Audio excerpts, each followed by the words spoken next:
thrill. It's kind of a strange experience to come here, and really a thrilling experience, a unique one for a writer, to be sitting at lunch with a lot of the characters of one's book. I don't know of any writers who really have that opportunity. I mean, if Shakespeare had a chance to sit around with his characters, this is kind of well, certainly no Shakespeare, but you are some interesting characters. What are you laughing at? I didn't prepare anything. I don't know what you guys would like to hear from me, but I can say individually, you probably all know, you certainly know your own histories better than I know any one of your experiences. But the thing I brought to the table, I guess, is kind of a critical distance. I could look at this history, with a bird's eye view, and try to put it together into something that was readable, hopefully fun to read. And what I came out of it with was this remarkable story that you all created. I guess mostly unwittingly, but it, with your ball play and your commitment to the team, and commitment to professional baseball in Jamestown, which is just, every time I go back over my old drafts, and working right now really on those last 2 paragraphs of the book, which I hope is going to kind of be a key that sort of unlocks the whole book, and to put everything into focus, maybe on a camera where you just focus everything, is this this commitment that was here since really from 1941 on to professional baseball, and it kind of give me the chills when I'm going over these stories, because none of it would have been possible. We wouldn't be sitting here today. I wouldn't have just finished my first book at 23 years old, and there wouldn't be this excitement over professional baseball had there not been that deeper commitment. I mean, the excitement and the fans at the ballpark and the cheering and the rah-rah and all that stuff is all gravy when you look at the deeper commitment that most recently Russ Dietrich and all of you to some extent have shown in trying to keep this team in town. And it's remarkable when you compare it to other towns and other small cities, that other major cities that can't keep a team.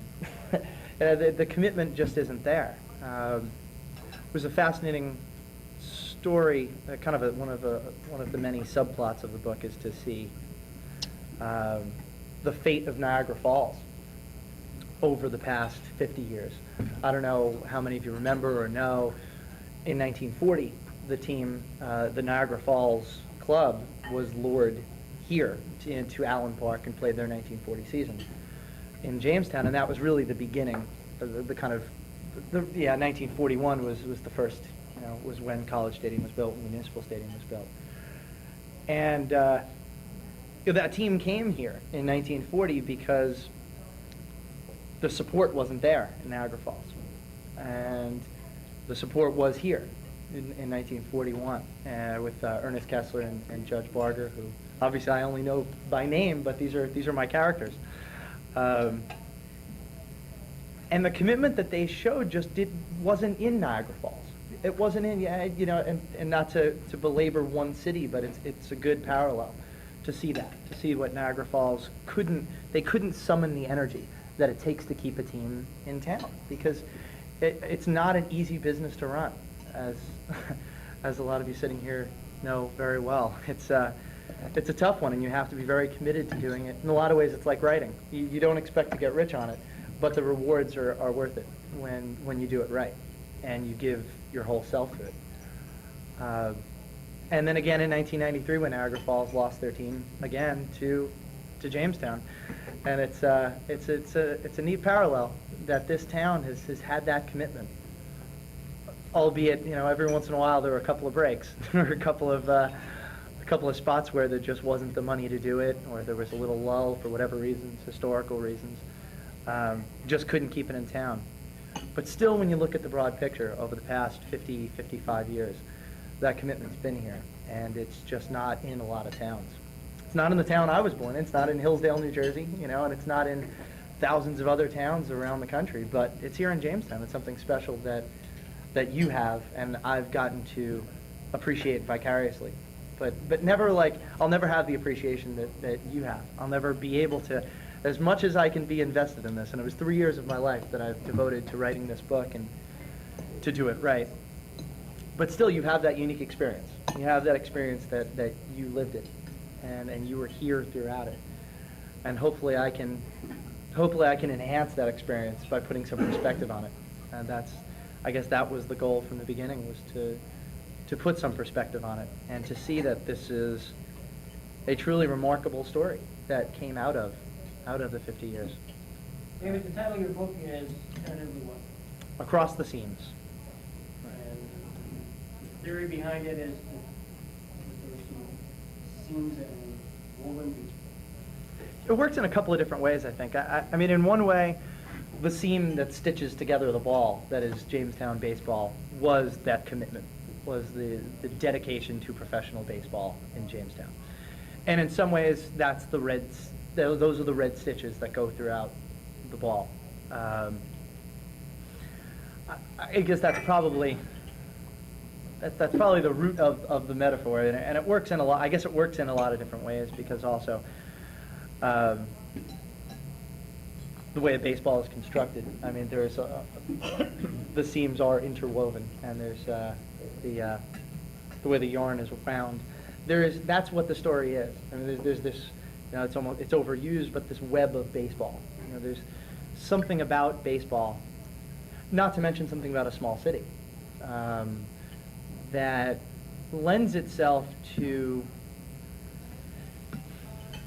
stories which have characters that come in and out and reappear in different places. You look at someone like Mr. Parkhurst, who came in as a ball player, came back as a ball player, back as an umpire, then back as a fan. I mean, that is a tremendous story. And I know when you're here and you're seeing, the same faces all the time at the ballpark, you don't necessarily see the forest for the trees. But that's my job. I'm here to see the forest for the trees. That is a remarkable story, and there's dozens like that in the book, and I hope you enjoy reading it. But those are the stories that I think really made it. I mean, the story it's clearly about people. Johnny Newman hit 30 home runs in 1942. That's interesting because it's in the context of the story. The fact that he hit 30 home runs itself it doesn't mean anything to someone. It doesn't really even mean anything to someone that was here, unless it's in the context of the larger story. And that's what putting this together can hopefully do, is put it in its context and see why that is so tremendous. I mean, if John Newman came here, slugged 30 home runs, left, and never returned, and never to be heard from again, he'd be a footnote. Instead, he's a main character, because he stayed, and because he meant so much to the town, and as a ball player and as a citizen. So it's those kind of stories that I think brought about the title, Across the Seams, because across the seams of time, there is a lot of interweaving of characters and places and events that make for at times an emotional story, because these are lives of people who really invested themselves in baseball, and in particular in Jamestown. It's a challenge to pull all these anecdotes together into one story. So the anecdotes tend to be the kind of things that almost get these quick hit responses. You read it and say, oh, wow, or you either laugh or you get a little welled up if you hear about like Ernie Ravatic. I don't know how many remember him when he played here. In 1943, I believe it was. I think he was a first baseman. Get that position. Who was that? Ernie Ravatic. Ernie Did you Ravatic. play with him? Yep. You were with him, right? In 1943, was it right? But Yes. he was the only Jamestown Falcon that we know of that passed away in World War II. And just there, it's something of note. I mean, you want to know that, and it puts a time marker on things. But what made it emotional, I mean, what made it part of things was he was the most popular player that year in Jamestown. He was voted most popular, and his nickname was Solid Folks. You remember that nickname? And he just fell in love with the city of Jamestown. And I guess at the end of the season, he talked about how, God willing, he'd love to return to Jamestown, and he was drafted soon after the 1943 season. Came back to Jamestown for the holiday season. We never got any specifics whether or not he was dating someone here or whether he just came back because he loved the town. Hyde didn't mention it in any of the editorials. But in any case, he came back and was just smitten with the town and couldn't wait to come back. And right before he went to the service said, God willing, this is going to be my home when I come back. And, never made it home. And it was those kind of things that stand out, as opposed to the baseball stories are fun. And that's what's going to probably keep the book moving. I think as you're reading it, the baseball stories read quickly. But the heart of the book are these stories of the people. And I think most remarkably is really, if one story, if one chain of the book stands out, it's that it's the commitment that Russ has had over there. I mean, it's fascinating to sit a couple of seats down. But Russ is a main character on my book, and here we are sharing lunch, and it's exciting. You keep it up and go violent. But there's an admiration that I came to feel. But there's a real deep admiration that I have for Russ and for his. He's the personification of the commitment that I was really talking about before.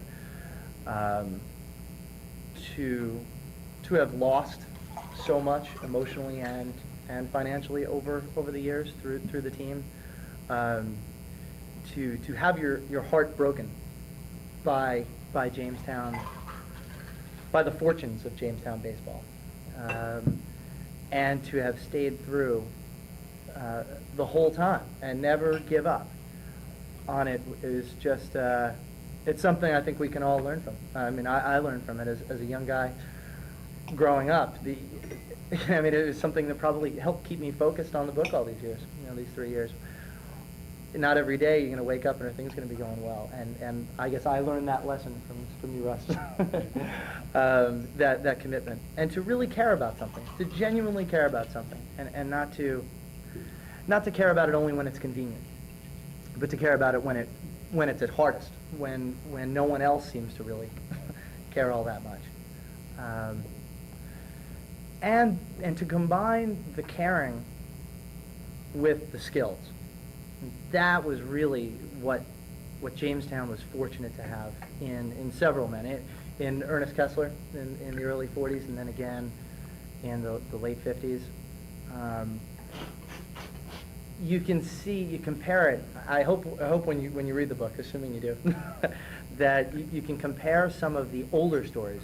Greg alluded to a team in 1890, a team in 1914 and 15, a team in 1895 and 1898. There were teams then. I mean, any of those teams could have stuck, but they didn't grow roots. They didn't grow roots in the town, and it was a combination of historical factors. And of there not being that one or two people who had the commitment and the skill to pull it off. There were different combinations. I mean, there were people that were here that cared about the team that couldn't pull it off. There's people who had the skills but didn't have the commitment, and those efforts were doomed. And it was only when you combined those two and had a little bit of luck from the tides of history that it really stuck. And that's really, that is the story of Jamestown baseball, is those ebbs and flows of history, of talent, of commitment. The commitment most at the real heart of it. David, give him a preview of the Malidi Hitler, how that kind of... Yeah, this was one of those, there were so many twists of fate over the last, well, really over the last 130 years, but in particular the last 50 years. I'm sure a lot of you know Greg Malidi here in the early 40s. Beloved manager, you know, of the town, you know, a town treasure in a lot of ways, a manager that most towns are never fortunate to have. That kind of charisma, that kind of heart now, which is so rare. And He couldn't wait till the season was over so he could get a job at Bigelow. I know, I heard you in the men's department, right? They wanted to see him, they'd come down there and see him. He didn't go home. And someone who stuck around for the year. I mean, that makes you've got these guys come in now for 3 months, they come in, they manage the team, and then they're off in the chain.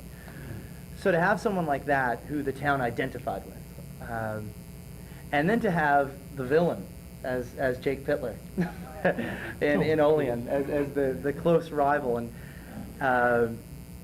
where Pittler, I don't know how many of you know, he was a peanut vendor at Forbes Field in the teens.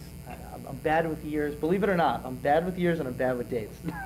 That's why I got to write everything down. But off the top of my head, in the teens, was there when Honus Wagner was there, as a matter of fact, as another tie-in, because Honus Wagner appears earlier in the book. And came back. He was signed by the Pirates, and actually played with the Pirates for a couple of years, 1919, 1920, I believe. The money was so poor that he jumped his contract, which is where he got his nickname, Jumpin' Jake Pittler, which Frank Hyde uses often. Had actually zipped in and out of Jamestown quite a few times in the interim between 1920 and 1941. Or actually, I guess he was manager in Olean in 39. So you've got that period, that 19 years. He knocked around Western New York and Western Pennsylvania, doing odd jobs and doing whatever he could, and finally paid off the fine that he had to pay off to be reinstated into organized baseball. Because when you jump, you're banned from organized baseball. And I guess the deal with him was he had to pay, it was something like $200 at the time, quite a bit. Finally, the lure of organized baseball drew him back. He paid the fine and was called up by a business manager of the ball club in Olean, who had just founded this team in the Pony League, 1939, and asked him to come manage. So he was there before he could hang up the phone. He was in Olean. By coincidence, he had actually played in 1927. Played a game at Celeron Park with Oil City Club. They had come in, and I guess they played the Spiders. I think they played Billy Webb's Spiders at the time. And we actually found, where you dug this up, God only knows, but there was one of, I think, maybe it was through Hyde's editorial or somewhere along the line, an excerpt from the Celeron Park Journal. There was a daily or a weekly little newsletter that came out of Celeron that mentioned Pittler's club was in town in 1927, sometime in the summer, the same day that Lucille Ball was in a beauty contest. So there was a neat little coincidence. So Pittler can be placed here in that interim period. Comes back in 41, well, actually comes back in 39, but 41 with the new ballpark, that was when Jamestown's fortunes really took off. And this rivalry developed between Pittler's club and Malidi's club, and between these two men who were such dominant personalities that really made an impression on the fans. And the story of their rivalry in 41 and 42, it takes up about a chapter, and I could go into the details, but you'll read the specifics. What makes their story neat, though, is they used to stage arguments, which I had found out through I guess it was Malidi Jr. had been telling the story about how they would stage arguments to get the fans riled up, and they would meet face to face at home plate and argue and scream and yell and get in each other's face. And they'd decide before the games when they were going to meet up. And it was a cute little story. Was Greg Malidi came back to the dugout after one of these knockdown arguments. And his son, Greg Mule Jr., was, I guess, the bat boy at the time. He was in the dugout and was all shook up. It's kind of a emotional thing to see your pop to be yelling, screaming, and getting yelled at.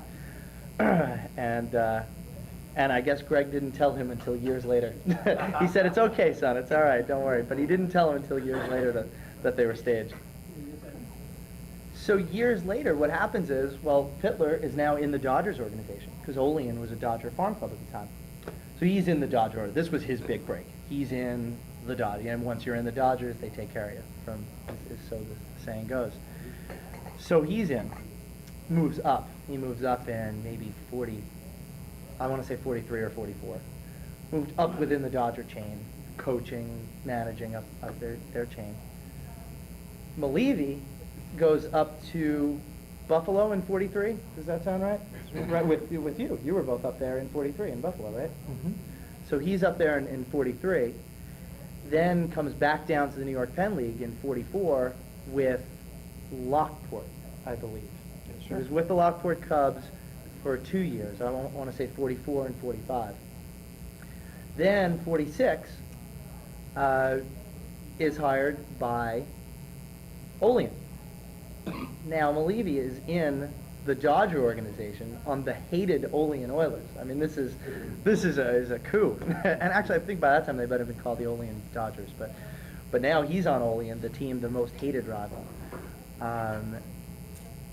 He's in the Dodger organization. And an interesting story about how he came to the Dodger organization. And this brings in John Yocum. When Yocum bought the team in 1946, in the off-season between 45 and 46, he was under quite a bit of pressure to hire back Malevy. I don't remember who managed in 45, who managed here. Marv Olson, was it? Not yet. No, that's where he comes in now, because there was a lot of pressure. What's that? Olson was 46, right. Well, in that off-season, now Yocum owns the team prior to the 46 season. A lot of pressure to hire Malevy. A lot of local pressure. He's a local guy. He's still working at Bigelow's and would for another, however long, another 10 years.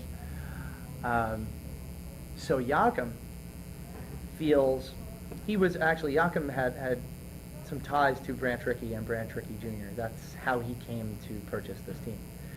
So he had talked to Branch Rickey Jr., who said, if you let them pick your manager, they're going to start picking your starting rotation for you next. So don't cave into the local pressure. So this is the advice Yocum is getting. So Yocum all but decides that he's not going to hire back Malevy as the manager, but at the same time doesn't want to leave Malevy in the lurch. So he's got some feelings of trying to smooth things out. So what he does is he hires Marv Olson, figured he'd be popular, and was a popular guy here, from the best of my understanding. Relatively local guy from Buffalo, Swede. All the things were right. Public relations wise, things were all right. And Branch Rickey Jr. gives Malevy the job in Olean. And that's how it came to be. So now you know the rest of the story. That was the story. So now Malevy, Malevy now is in Olean, and Marv Olson is here in Jamestown. And then they have a bit of a rivalry themselves in 46. There were quite a few games against Olean. Malevy was here. There was a game at the end of the 46 season that got exciting. I don't remember the specifics of the games, but I know Malevy came in here for a pretty important game and a lot of drama. So now Malevy's in the Dodger organization. Pitler's already moved up the Dodger organization, and those guys are Dodgers for life, and that's it. And they ended up both in Brooklyn during the same season in 1957. They both ended up at Ebbets Field, both as coaches, and they both stayed Dodgers until they died. That was the story. It is a good story. David, a lot of us around this table loved and revered Frank Hyde. And just share with us your feelings as an author for what has crossed your desk. Oh, God. Yeah, we, Greg and Russ and Durwood and I were speaking yesterday about Frank Hyde. just remarkable. You know, Jamestown was so fortunate to have a writer of his caliber and someone who was so focused on baseball and still had the time for the other sports, but baseball was really the focus for so long. The book could never have been written as it is without Frank Hyde. There's no way that if all this entire room devoted its energies to doing the research, we just would never have dug up the information Hyde did. Because he was there. He was there at the ballparks. He was there on the road. He was there in spring training. You know, he was there for everything and listened. And he had that journalist's ear that I've come to respect so highly for the drama, for the stories, for the personal pieces. This whole story on Maleevy, Pitler, no way could we have gotten that information. It was too. You couldn't have gone through all of the record books and pieced things together. You know, all the information's there, but you never would have made the connections if it wasn't for Hyde and his what a talented writer. His ability to make things dramatic, to make the seemingly normal story a dramatic story, to make it something that would eventually become a book like this. I mean, if he were around, it would have been a lot of fun to work with him on this book, and it really would have been a treat. But I feel like I really do feel like I know him in a unique way through his writings, because I've read. Before Frank, how about Wade Forsythe? You know, Did he Wade. have anything else? Yeah, you know, the thing was, well, it was an interesting. More local ball, I think. Well, and not even that necessarily. I mean, he did quite a bit, but we got lucky. Maybe you could how we got Hyde's As we file. were searching for stuff, yeah, exactly. Evelyn Hyde, we called her and I said, do you have anything on the Frank? I was probably looking at a scrapbook or something, and she goes, stop over. Well, she had clipped virtually every one of his frankly speaking articles, which is terrific. That's the meat. Was, You know, if you recall, you had the game itself, and the game is the game, you know, what happens during the 9 innings, but it's that piece where he pulls it all together, humanizes the events. That was perfect. She had it, we took it, copied everything in sight, and that really was the major breakthrough on the book, because he covered so much for so long, from those mid-40s through really the early 70s. He used to sit in the stands before the ball game and talk with the fans and find out how they felt about the ball game that happened last night. What do you think about that play and stuff like that? And he used to put it in the paper, and he didn't care what he wrote.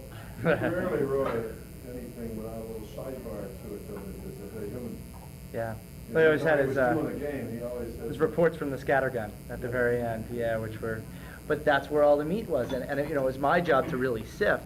But once they're all in front of me, it's a doable job. It would have been the hours that would have had to be put in to go and go through all the microfilm, the old Post journals, and copy every one. I mean, it just wouldn't have happened. There's no way we would have gotten everything we got, because the hours just would have been too much to get all those articles and to get them clean. So that was really, so Wade Forsythe, I have some of his stuff, but you know, to go through. Matter of fact, as a side note, he went to Columbia School of Journalism also, Wade Forsythe. That's just a coincidence. So I would have liked to read more of his, but at some point you have to go with what you got.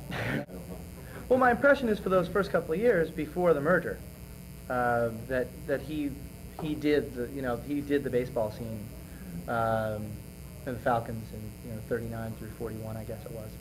But we don't have, I don't have many of the Morning Sun, was that it, the morning? I do not have many articles from the Morning Sun. Most of our stuff was from the Evening Journal and then the Post Journal, which was, of course, Bob Vetter had a couple of, he shows up a couple of times in the story.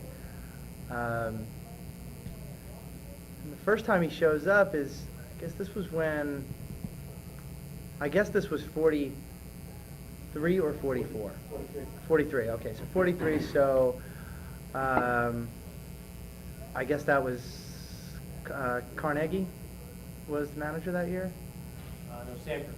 Sanford, that's right. This was the Cardinals. Okay, the Cardinals had it for a year while Bisgeyer was in the service. So the Cardinals just took over the club for 1 year. Jack Sanford came in, managed, and he's got a quote in there that not one of his ball players could throw a strike, that year in 43. People were just having trouble throwing strikes this year. It was tough. Well, Bob Vetter was one of the few guys that was pitching up a storm. He was pitching pretty well, and had a bright spot when he went into Batavia one afternoon. Now this is at the time when ball players are starting to get plucked for the service. So Jamestown ended up shorthanded. The Falcons didn't have a catcher.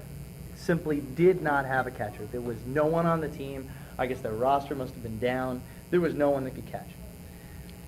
Word spread around the ballpark at Batavia. This is at Dwyer Field. It still is there. Word spreads around, Falcons need a catcher. What are we going to do? Turns out that there's a handyman, this electrician that was I think he was from Olean, but worked at the ballpark, was there. Turned out he had done some catching when he was a younger guy. He was like 40 years old. He had a couple of kids, and he said sure. So he signed a one-day contract to catch for Bob Vetter that game. 9 innings later, Bob Vetter threw a no-hitter to this handyman catcher. And I guess that was the first no-hitter thrown by a Falcon. I believe, 43 was the first one. And threw it to the handyman. So the season ends, and Vetter got called to the service, along with Rovatic, who was also on that club. And when he's in the service, he ends up as part of the Normandy invasion, part of the D-Day invasion, ends up in this town of St. Lo, which I guess if you remember, whoever's familiar with the history, was just a massacre. American troops just walked into a lion's den, and they had him surrounded. And he got hit pretty bad. And the description, Frank Hyde just did a marvelous piece on his experience. That's where I'm getting this all from. This is all, secondhand stuff. But shot up real bad, and describes actually lying there. He couldn't feel anything, lying there looking up at the trees, with blood in his face, and was luckily picked up by a couple of medics. And when he kind of came to, he was in a Red Cross hospital, and I think his left hand was partially paralyzed, had a plate put into his head. So he was banged up bad. Fully recovered over the next year and a half, recovered. And in 1945, was asked back, was actually contacted by Harry Bisgeyer, who still owned the club, asked him if he wanted to have a tryout with the ball club. Came back and pitched again on the mound of College Stadium, or Municipal Stadium. Wasn't he a left-handed pitcher? I'm not quite sure. I'd be lying if I said I knew. You remember? But he came back. Lyle, was Vetter a righty or lefty?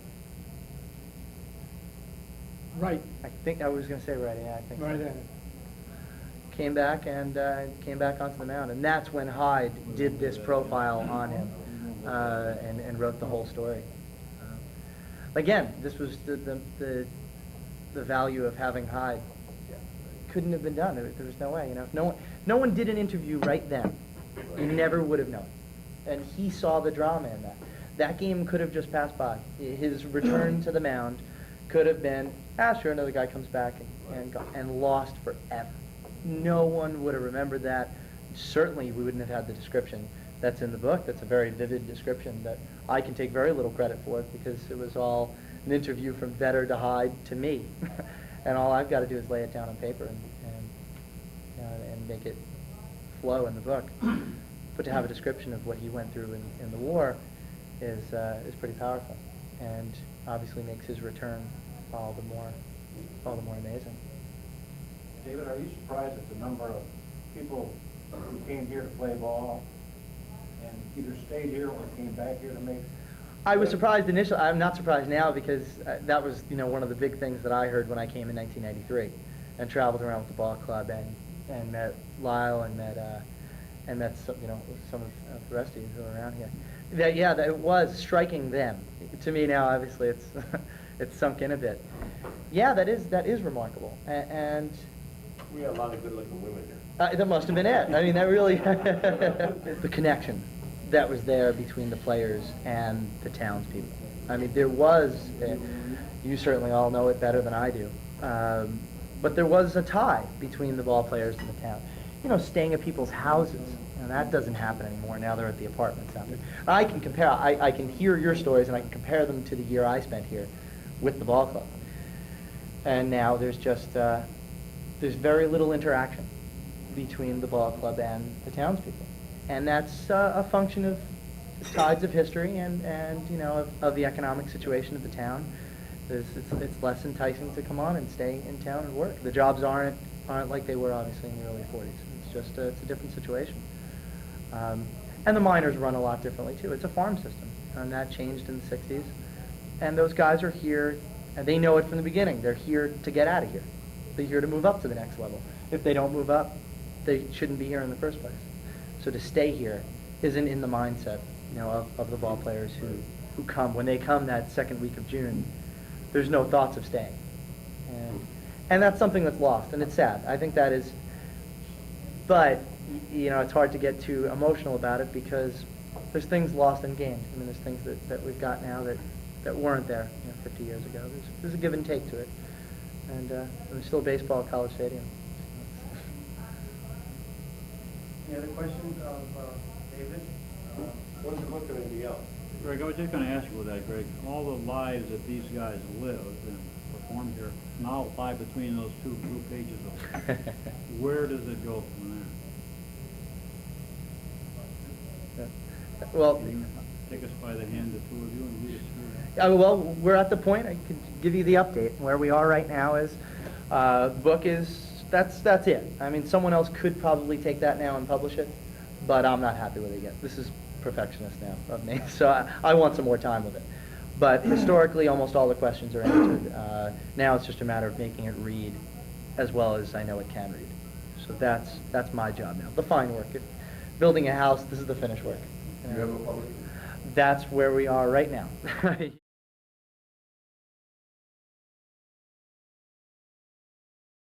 Greg, we've got some things on tape that people that you fellows played and lived with, some of them. If Greg could hit the button, it's what, about a 10-minute tape? Yeah, what this is a little, it's Russ Dietrich's baseball card collection.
band, just to root for the hometown crew.